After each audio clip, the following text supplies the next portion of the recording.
The bank's options for foreclosure come with a catch.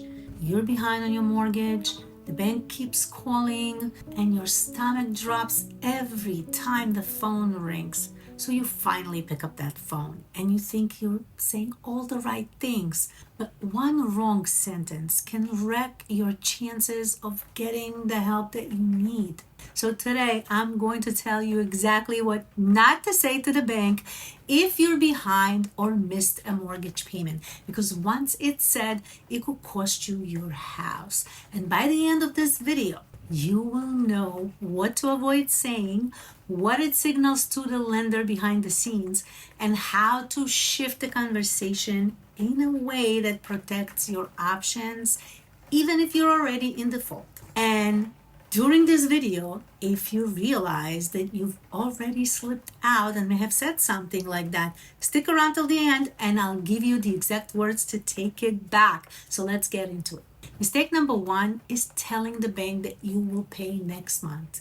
It sounds responsible and so innocent and even hopeful, and you mean well when you say it, but the bank hears it completely different.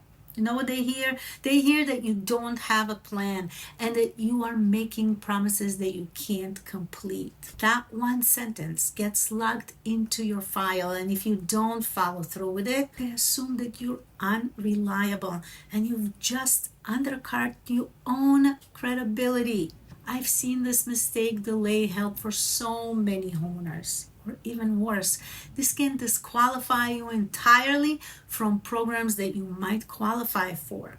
So here's what you can actually say instead. Tell the bank that you want to understand what options are available to you based on where you stand today.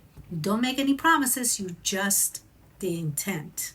Let's pause. This isn't about manipulating the bank. It's about protecting your credibility so that when you're ready for help, the door is still open.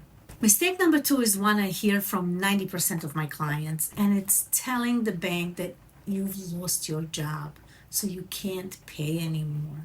And it's an honest statement, right? But honesty without context, it gets misread easily. And what the bank hears you are saying to them is that there's no way to resolve this at this time and that they don't need to waste time trying to help you. That can push them to skip options like forbearance or loan modification and even fast track you to liquidation at times.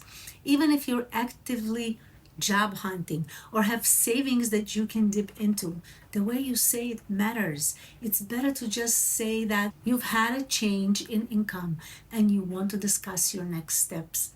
Now you're in control of the conversation, not at the mercy of how they interpret your words. It's so important to keep your options open. Mistake number three is telling the bank that you've spoken to an agent and your agent said that you can list the house for X amount of dollars. Telling the lender a price, especially a price based on hope, can stall or sabotage everything. Banks don't work off of your agent's opinion. They look at closed sales and internal evaluations. If they think you're inflating the price, they may delay your file or even reject a short sale if that comes to a short sale. I've seen deals die because of an unsupported number set too early in the process.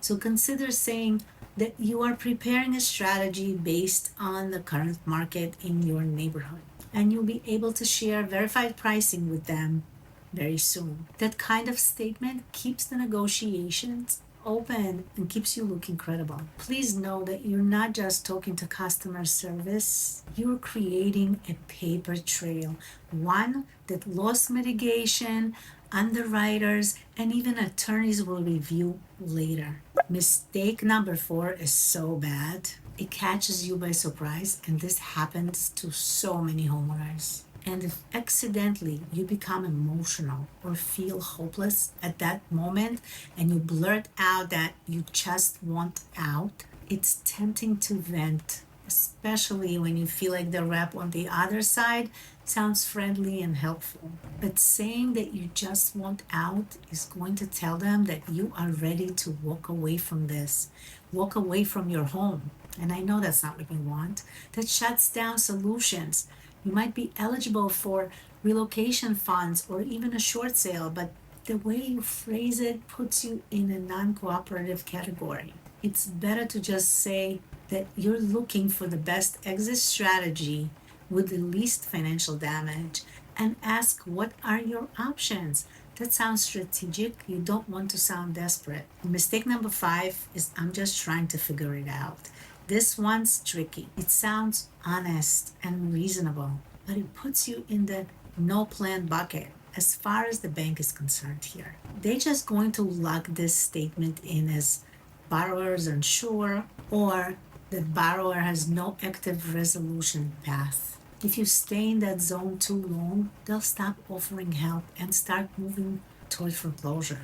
And they won't even warn you. They'll just proceed. So instead, you could just say, I'm reviewing my options and I'm getting professional guidance. I'll be in touch with documentation shortly. You want to show intent without sounding lost. I know it's hard, but you do. Mistake number 6 is giving a date you can't guarantee. Never tell the lender that you'll send a check on the 15th or that you should have it by Friday when you're not 100% sure. That's a trap. If the date passes and nothing happens, they log it in as a broken promise.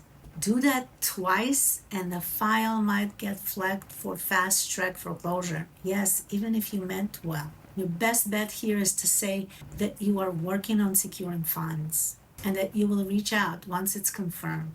That statement is honest but doesn't box you into a deadline you can't meet later. And mistake number 7 is the one mistake that destroys every option that was available and moves you to losing your home.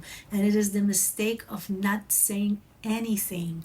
Avoiding the lender feels safer until it isn't. Every day you go silent, the situation escalates behind the scenes. And when you finally do talk to them, you're negotiating from a weaker position with much fewer options. At the minimum, submit a hardship letter or ask to speak with a loss mitigation. And if you need one, I'd be happy to share my sample hardship letter with you. I will link it for you down below. That single action could keep your file from being marked non-responsive, which buys you time and keep your options open. And if you already made these mistakes, if your heart just sank because you've already said some of this, you're not doomed, but you do need to reset your file. Here's how you can do that. You will have to call the lender and you will have to request to revise something that you have previously said and let them know that you have since spoken with a professional and that you are now handling your situation differently. And here's the hard part. You need to then stop talking. And if they push, just keep repeating it. Listen, you're not there to explain yourself. You're there to protect your future. And protecting your future is the most important thing. Let's be clear. You don't have to lie to protect your home. But you do have to stop handing the bank leverage, one sentence at a time. And here's the part homeowners never see coming. Even if you say all the right things, if your lender already filed a list pendants, they've officially started a foreclosure lawsuit. And at this point, the rules change. The deadlines speed up and your options are shrinking. So in the next video, I will show you exactly what a list pendants means and what you need to do before that court date locks in. So watch it next.